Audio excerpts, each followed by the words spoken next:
République, l'émission politique de Judaïque FM, présentée par Alexis Lacroix, directeur délégué de la rédaction de l'Express.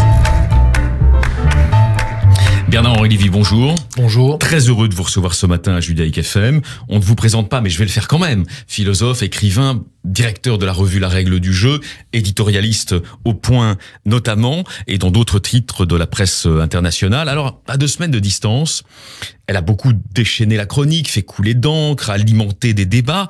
Quel regard vous portez, vous, quel regard d'homme vous portez sur ce qu'il est désormais convenu d'appeler l'affaire Yann Moix ? Quel regard d'homme, c'est une affaire dont la littérature se serait passée, dont Yann Moix se serait passé, dont les Juifs de France se seraient passés. Voilà, il y a eu une sorte de déchaînement médiatique, de déballage, de curé contre un homme aussi. Tout ça n'était pas... Déchaînement injuste, forcément injuste ?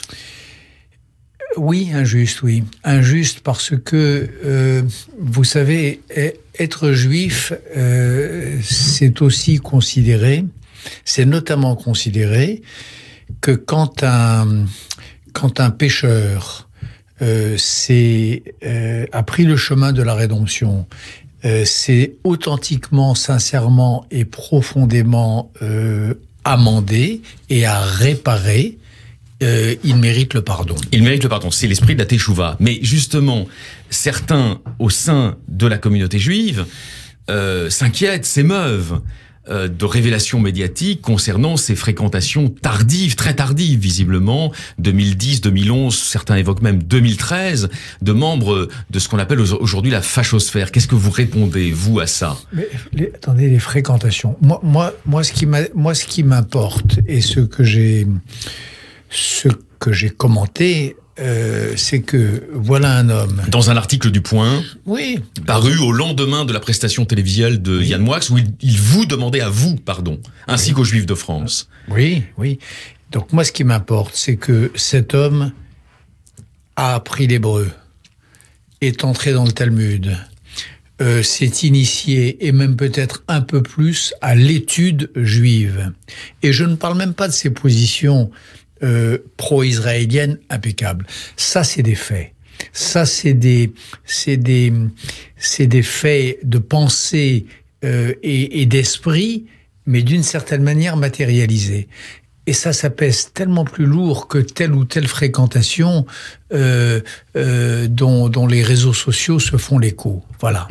Et à ceux qui s'inquiètent d'un 2 poids 2 mesures en disant mais alors au fond il y a eu des précédents, il y a eu un certain nombre de personnes qui ont été pris la main dans le pot de confiture antisémite et on n'a pas toujours été aussi tendre envers eux. Par exemple, songeons, il y a 20 ans, cet écrivain qui s'appelle Renaud Camus, qui fait des listes de juifs à France Culture, qui est ensuite défendu par Alain Finkielkraut. Est-ce que, d'une certaine manière, ce qu'il avait fait, qui est répréhensible, n'était pas moins grave que ce qui est aujourd'hui reproché à Yann Moix? Attendez, le problème n'est pas savoir si c'est moins grave ou... L'antisémitisme, c'est toujours l'antisémitisme, et il n'y a pas de degré de gravité. L'antisémitisme de Renaud Camus et l'antisémitisme du jeune Yann Moix dans ses bandes dessinées, c'est-à-dire ses dessins et ses textes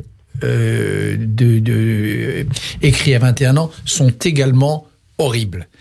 La grande différence, pardon Alexis Lacroix, c'est que Renaud Camus, que je sache, n'a pas appris l'hébreu, n'est pas entré dans la lecture et l'étude du Talmud. Et est devenu un identitaire. Et est devenu et demeuré ce qu'il était, c'est-à-dire en tout cas un identitaire. Donc, comment on est ? Moi, si tout, mais il n'y a pas que Renaud Camus. Il y a d'autres hommes ou femmes qui nous ont détestés, nous les Juifs, et qui ont dit haut et fort cette détestation. Puis qu'un beau jour on dit j'ai changé. Oui, tu as changé, mais tu as changé comment ? Est-ce que tu as changé parce que le fond de l'air a changé, parce que tu es une girouette? Est-ce que tu as changé par caprice? Ou est-ce que tu as changé parce que tu as fait sur toi-même, sur ta vérité intérieure, sur la matérialité des textes, le chemin d'authenticité et de vérité qui permet de dire que tu as véritablement changé. C'est ce qui est arrivé à Yann Moix. On vous en donne acte, Bernard-Henri Lévy. Votre défense, elle est argumentée, elle est éloquente, mais elle est vraie. Elle est vraie et elle est sincère, elle est profonde. Néanmoins, Yann Moix aujourd'hui, reste-t-il crédible dans l'espace public, dans la sphère publique? D'abord, il reste un très grand écrivain. Deuxièmement, je crois qu'il prépare un livre sur le judaïsme, dont la règle du jeu, ma revue avait publié un embryon sous le titre Apprenti juif. Ce que j'ai lu en tout cas et ce que j'ai publié était admirable. Crédible, ça veut dire quoi? Ça veut dire que il y a deux sortes de crédibilité. Il y a la crédibilité que vous accordent les réseaux sociaux, et puis il y a la crédibilité que vous accorde l'espace et le temps de la pensée et leur éternité. Alors, disons plutôt la deuxième forme de crédibilité. Ah bah oui, mais naturellement. L'homme qui a engagé depuis 20 ans ce travail, vous savez, je connais bien des juifs qui en savent infiniment moins que Yann Moix sur leur propre judaïsme et sur ce que être juif veut dire. Donc, c'est ça la vraie crédibilité. Moi, c'est ça qui m'importe. Alors, après, vous me dites, si vous voulez me dire qu'il sera peut-être entendu avec un peu plus de méfiance par tel ou tel, ben c'est possible. Qu'on doutera de sa sincérité. Si certains doutent de sa sincérité, ben, j'espère je sais qu'ils seront très vite convaincus qu'ils ont tort de douter et que la sincérité est entière.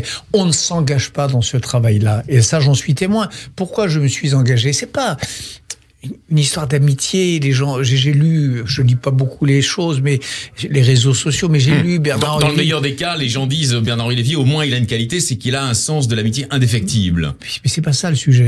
J'ai un grand sens de l'amitié, mais c'est pas une très grande vertu. Le sens de la vérité, c'est plus important que le sens de l'amitié. Si j'ai fait cet article dans Le Point, et si à la demande de pardon qu'il m'a adressée, j'ai répondu pour moi-même, pas pour les autres, hein, pour moi-même, j'ai répondu oui. Tout de suite, après l'émission. Pourquoi? Parce que je suis témoin, c'est pas qu'un rapport avec l'émission, c'est parce que je suis témoin depuis des années et des années encore une fois, de la sincérité absolue de son engagement dans l'étude juive. Donc, comment voulez-vous ne pas entendre cela? Alors après, il a demandé pardon à d'autres gens que moi. Et moi, je n'ai aucun titre à accorder le pardon au nom des autres, vivants ou descendants des morts. C'est leur affaire.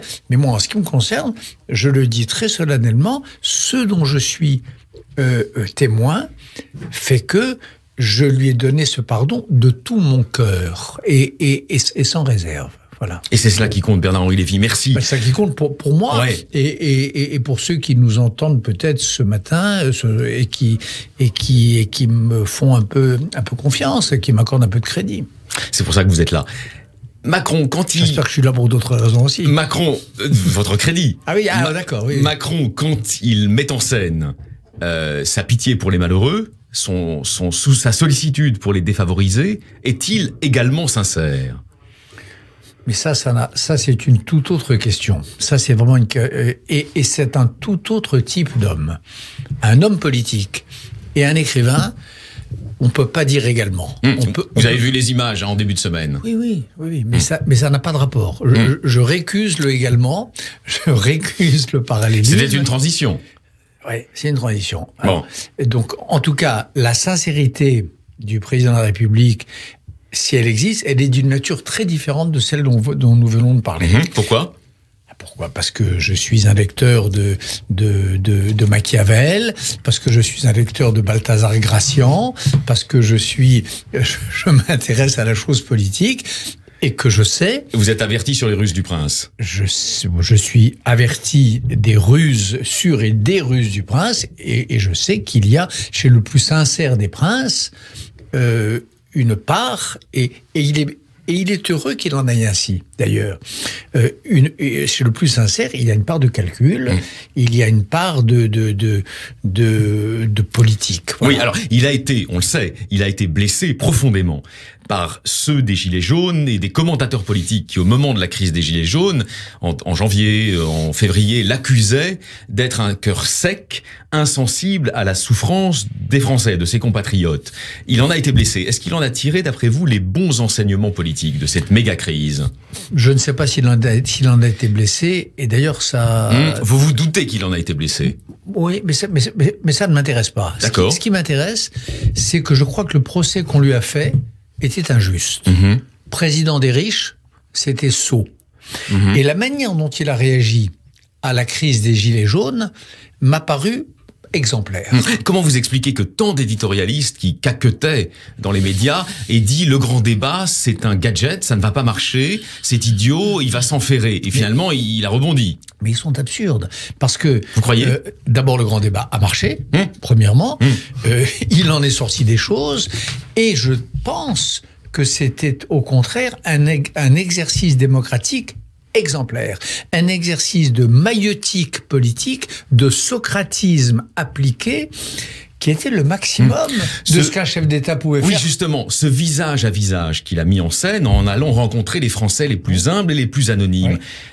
Il n'y a pas quelque chose au fond, il n'a pas repris quelque chose de la conception juive et prophétique de la politique? Il a repris, il y avait quelque chose de lévinassien dans ce geste, dans ce visage à visage. Mais il y avait aussi, et l'un peut aller avec l'autre, quelque chose de courageux, et il y avait quelque chose de juvénile au bon sens du terme. Vous avez des idées, allez-y. Vous avez des choses à me dire, j'attends. Vous avez des attentes, je vais essayer. Il y avait quelque chose de formidable. Et vous me dites qu'il y a dans ce mouvement collectif une vérité enfouie. Eh bien, accouchons-la ensemble.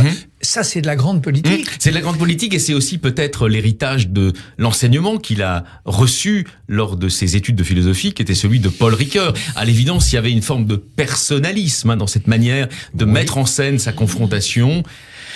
Il y avait du personnalisme, il y avait aussi un côté, on pourrait même s'amuser à dire qu'il y avait un côté maoïste, feu sur les quartiers généraux, et on s'adresse directement au peuple en ébullition. Il y a toutes sortes de choses. Mais enfin, c'était franchement un exercice singulier, un spectacle que moi je n'avais jamais vu, une prise de risque maximale et une bonne réponse démocratique. C'était plus démocratique, le grand débat, que le référendum d'initiative citoyenne de M. Chouard, qui est là le contraire de la démocratie. Là, on était pour parler comme Claude Lefort, grand philosophe mort il y a une quinzaine d'années, on était dans de l'invention démocratique. Alors, l'invention démocratique, est-ce que vous pensez qu'en cette rentrée, agitée et chargée, le président de la République française est capable de casser le moule que lui accolent beaucoup de commentateurs depuis 2 ans, qui est celui d'une présidence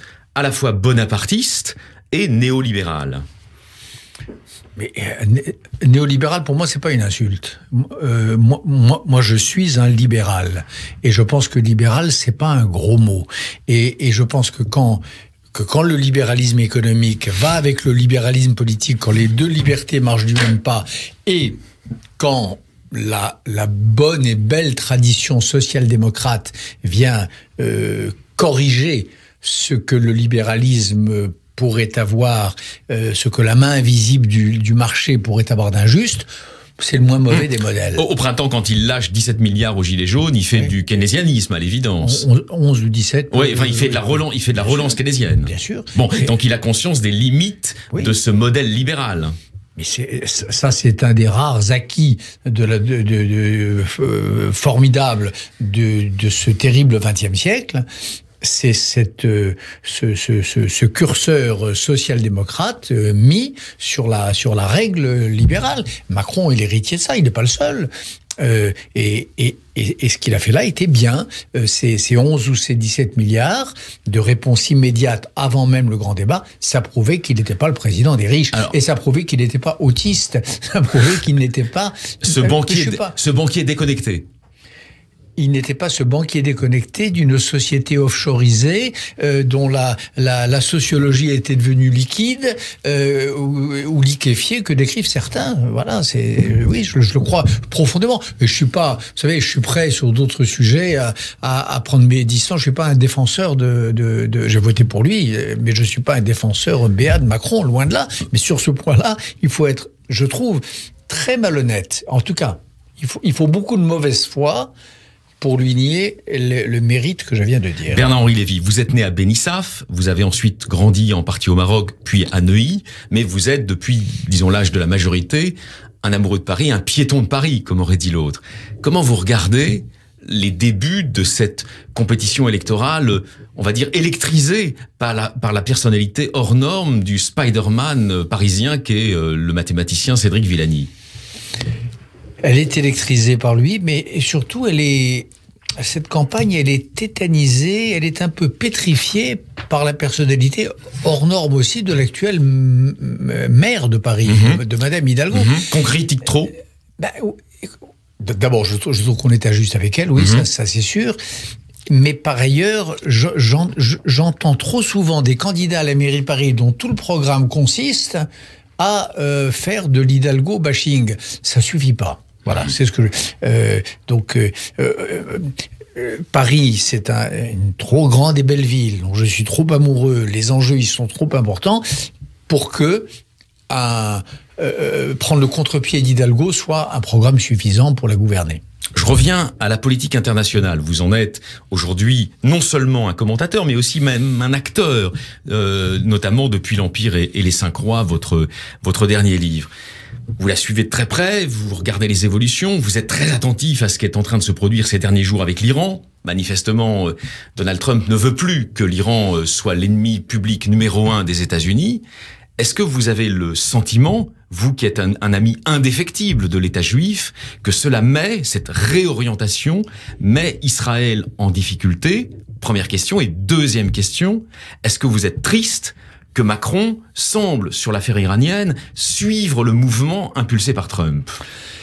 Moi, le fond de l'affaire, par-delà les péripéties, et ça je le dis depuis 3 ans, et je le dis dans l'Empire et les Cinq Rois, je pense que les Juifs du monde doivent être, et j'espère qu'ils le sont, très circonspects vis-à-vis du président des États-Unis, vis-à-vis de Donald Trump, qui, sur la question d'Israël et sur la question du rapport aux Juifs, est un homme sûrement pas de bonne volonté, mais sans colonne vertébrale. En même temps, il est célébré dans de nombreuses communautés juives depuis qu'il a impulsé un mouvement, pour l'instant d'ailleurs assez fragile, de reconnaissance de Jérusalem comme capitale d'Israël. Le Honduras, par exemple, s'est rallié récemment à la position des États-Unis. Oui, mais moi je vous dis qu'il peut changer d'avis demain.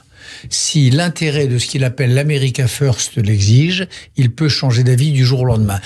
Un amour d'Israël et un amour du judaïsme qui n'est pas hanté sur, qui n'est pas arc-bouté sur... Orienté, en quelque sorte, orienté par une connaissance de ce dont il s'agit et un amour raisonné et pensé, c'est des gestes... Bernard-Henri Lévy, bien sûr que vous avez raison, mais il a quand même Kouchner dans sa famille, il a maintenant Avi Berkowitz qui est recruté à la Maison-Blanche, qui n'est pas n'importe qui.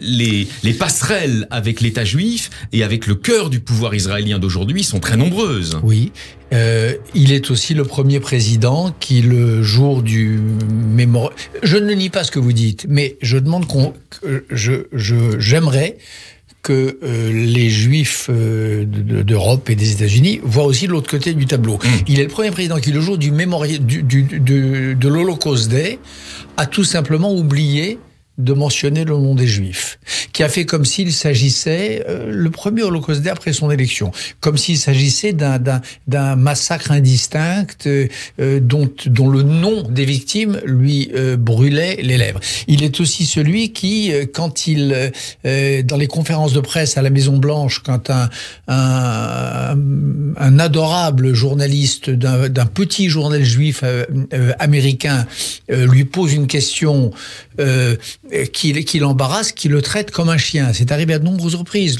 Tous ceux qui m'entendent le savent, vous le savez, tout ça est vérifiable. J'en donne des exemples dans le livre. Donc, il y a les deux. Et c'est l'homme dont je pense en effet qu'il peut du jour au lendemain renverser ses alliances. Alors qu'est-ce qui se passe avec l'Iran? Ils anticipent. Non mais on peut imaginer. Est-ce que les grands de ce monde sont vous qui connaissez cette politique de l'intérieur, est-ce que les grands de ce monde sont en train, dans le camp occidental, pour faire vite, d'anticiper le moment où les alliances récentes mais fortes qui existent avec l'Arabie Saoudite et les Émirats Arabes Unis ne seront plus suffisantes? Est-ce que c'est ça qui est en train d'arriver? Et est-ce que c'est ça que Macron a capté?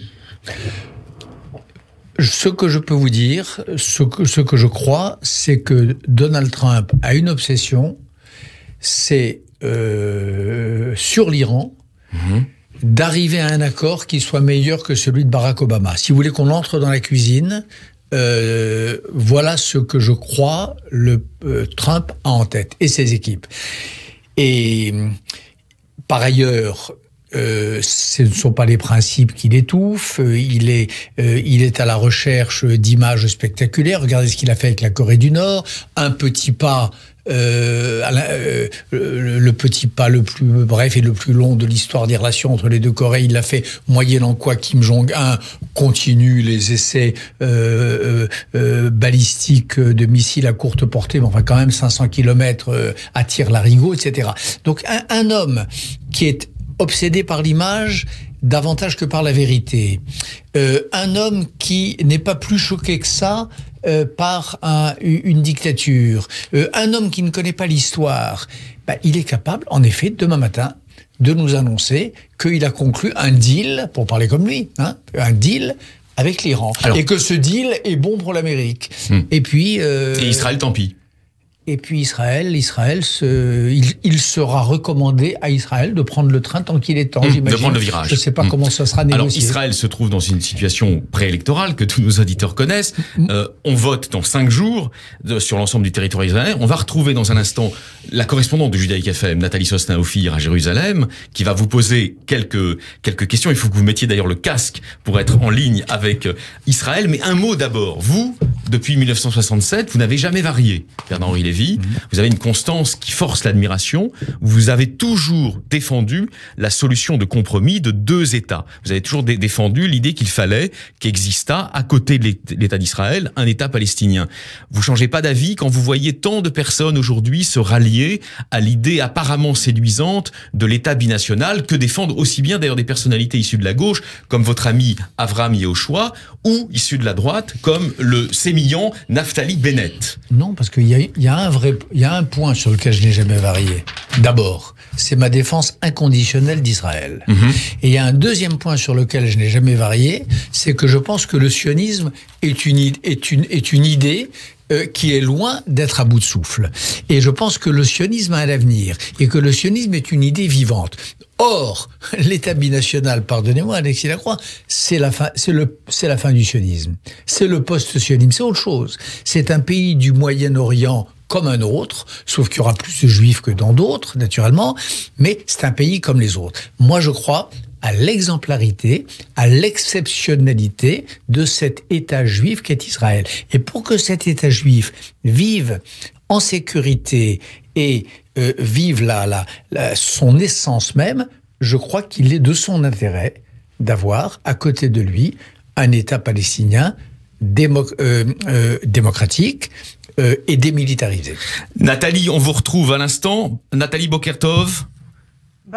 Bokertov. Oui, bonjour Monsieur Lévy. Voilà, bonjour. Vous êtes en direct de Jérusalem, Nathalie. Vous nous avez entendu le plaidoyer de Bernard-Henri Lévy pour la solution de compromis, et vous avez des questions à lui poser sur Israël. Alors bien sûr, comme vous le savez, certes, Monsieur Lévy, mardi, les Israéliens retournent aux urnes pour la seconde fois en moins de 6 mois, après que Netanyahou ait échoué à former un gouvernement au lendemain des législatives d'avril dernier. Alors c'est tout à fait inédit aussi, car ces élections s'inscrivent sur fond d'une éventuelle mise en examen de Netanyahou et risquent de décider de son avenir politique. Alors comment vous percevez et observez cette échéance ? Écoutez,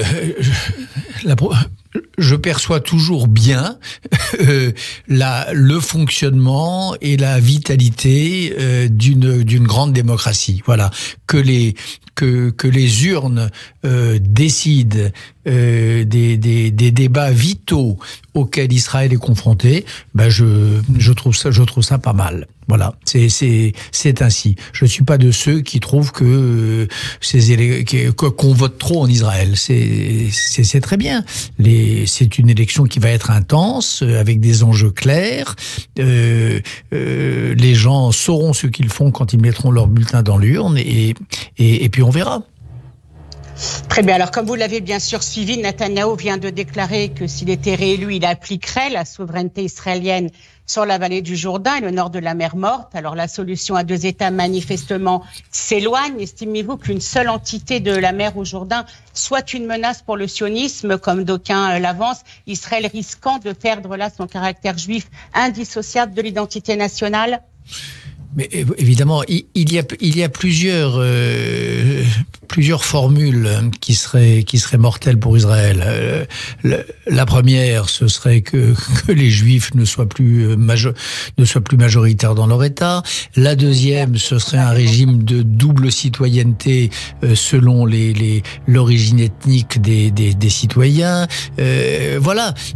Moi, je suis sioniste. Ça veut dire que je suis fier d'un Israël État juif qui accueille une minorité arabe, qui jouit en Israël de droits démocratiques et sociaux dont les communautés arabes, dont le peuple arabe ne jouit dans aucun autre pays de la région. Je suis fier de cela. Je suis fier d'une Knesset où il y a des députés arabes qui ont le droit, s'ils le veulent, d'appeler à la destruction et au dépérissement du sionisme. Je suis fier qu'il y ait une presse arabe qui critique avec virulence le gouvernement. Je suis fier qu'il y ait des policiers, une cour suprême, une justice qui peuvent en remontrer à pas les régimes de la région, à toutes les démocraties du monde. Je suis fier d'une démocratie israélienne exemplaire, pas à l'échelle de sa région géographique, à l'échelle de la planète. Je suis fier de tout ça. Bernard-Henri Lévy, pour compléter et conclure les questions de Nathalie, qu'on remercie chaleureusement et qu'on retrouve chaque matin naturellement dans la matinale de Judaïk FM, en un mot, nos auditeurs s'apprêtent à suivre, pour certains à voter en Israël et pour tous les autres à suivre les élections en Israël. Vous avez été un des premiers marcheurs. En 2017, vous avez rallié clairement et sans ambiguïté le néocentrisme d'Emmanuel Macron. Vous êtes en train de faire la même chose en Israël avec Benny Gantz ? Cher Alexis Lacroix, je ferai peut-être, sans doute, un jour mon alia. Ce jour-là, je voterai en Israël, je ferai campagne en Israël. Pour l'instant, je pense que ceux qui m'écoutent savent, ont bien compris où penche mon cœur et où pencherait et où irait ma main aux urnes, mais je suis pas citoyen israélien. Donc je veux pas en dire davantage. Bernard-Henri Lévy, on vous remercie, Nathalie et moi, pour cette conversation passionnante, celle d'un cœur intelligent, pour reprendre la formule du roi Salomon. À très bientôt sur les ondes de Judaïk FM. À bientôt, cher Alexis Lacroix. Affaires publiques, l'émission politique de Judaïk FM, présentée par Alexis Lacroix, directeur délégué de la rédaction de l'Express.